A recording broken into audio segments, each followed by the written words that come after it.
સર્વને મારા જય શ્રી કૃષ્ણ. આપ સર્વેનું મારી યુટ્યુબ ચેનલમાં હાર્દિક સ્વાગત છે. શ્રાવણ માસના સુદ પક્ષની એકાદશી હોય આજે આપણે પુત્રદા એકાદશીનો વ્રતકથા મહાત્મય સાંભળીશું. તો વિડીયોને અંત સુધી જરૂરથી જોજો. અને જો ચેનલમાં નવા હોય અને ચેનલને સબસ્ક્રાઈબ ના કરી હોય તો જલ્દીથી કરી દેજો. વિડીયો પસંદ આવે તો લાઈક અને શેર કરી દેજો. કોમેન્ટમાં જય શ્રી કૃષ્ણ જરૂરથી લખજો. પુત્રદા એકાદશી કથા મહાત્મય. યુધિષ્ઠિરે પૂછ્યું, હે શ્રી કૃષ્ણ, શ્રાવણ સુદ એકાદશીના નામ તથા પ્રકાર મને કહો. શ્રી કૃષ્ણએ કહ્યું, હે રાજન, જે સાંભળવાથી વાજપેયી યજ્ઞનું ફળ પ્રાપ્ત થાય છે અને સર્વ પાપનો નાશ કરનારી ઉત્તમ કથા કહું છું તે તમે સાંભળો. પૂર્વે દ્વાપર યુગના પ્રારંભમાં માહિષ્મતી નગરીમાં મહિજીત નામના રાજા રાજ્ય કરતા હતા.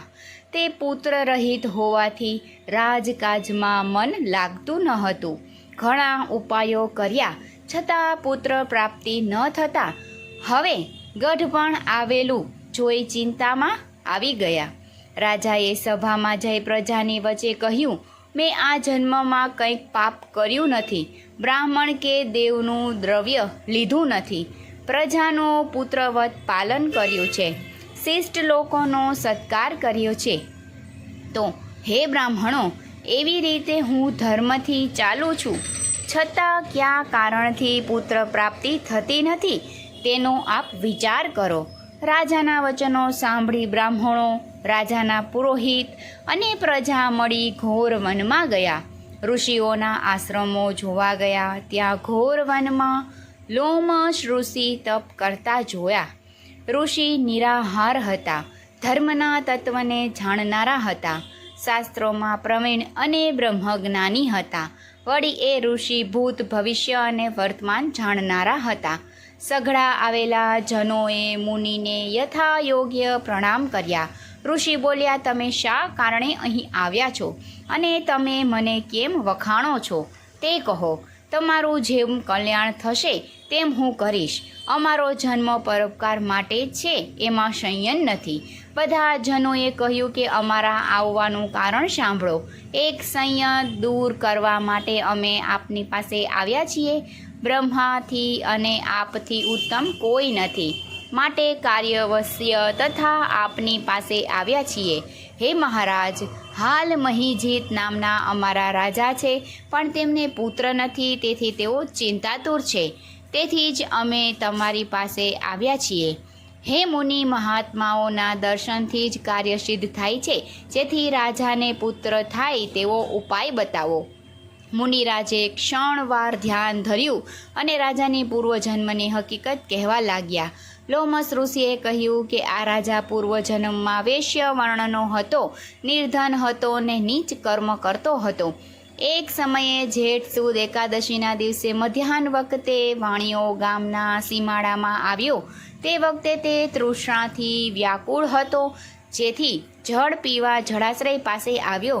તે વખતે તરસ્વીણ અને વાછરડા સાથેની ગાય તૃષાથી વ્યાકુળ થતી તે જ જળાશ્રયમાં પાણી પીવા આવી. પાણી પીવા લાગી, પણ ગાયને તૃપ્ત થાય પહેલાં જ તેમને હાંકી કાઢી. પોતે પાણી પીવા લાગ્યો. તે પાપના કારણે રાજાને અત્યારે પુત્ર થતો નથી, પણ પૂર્વના પુણ્યથી રાજ્ય મળ્યું તે ભોગવે છે. લોકોએ કહ્યું કે હે મુને, પુણ્યથી પાપનો નાશ થાય છે, માટે રાજાને પાપ નષ્ટ થાય તે માટે રાજાને પુત્ર થાય તેવા ઉપાય બતાવો. લોમસ ઋષિએ કહ્યું કે હે રાજન, શ્રાવણ સુદ એકાદશી જે પુત્રદા એકાદશીના નામથી પ્રસિદ્ધ છે, તેની વ્રતની વિધિ કરી અને તે રાત્રિએ જાગરણ કરો. પછી તેમનું પુણ્ય રાજાને આપો. આમ કરવાથી રાજાને અવશ્ય પુત્ર પ્રાપ્તિ થશે. ઋષિ રાજના આવા વચનો સાંભળી હર્ષભેર લોકો નગરમાં આવ્યા. પછી જ્યારે શ્રાવણ માસના સુદ પક્ષની એકાદશી એટલે કે પુત્રદા એકાદશી આવી, ત્યારે ઋષિના કહેવા પ્રમાણે રાજા સહિત સઘળી પ્રજાએ આ વ્રત કર્યું અને દ્વાદશીના દિવસે રાજાને પુણ્ય આપ્યું.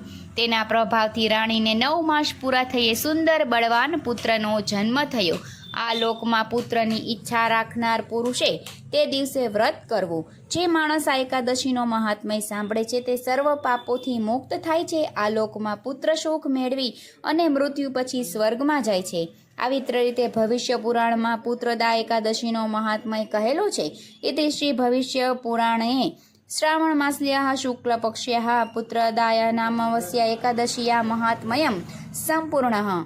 સર્વને મારા જય શ્રી કૃષ્ણ.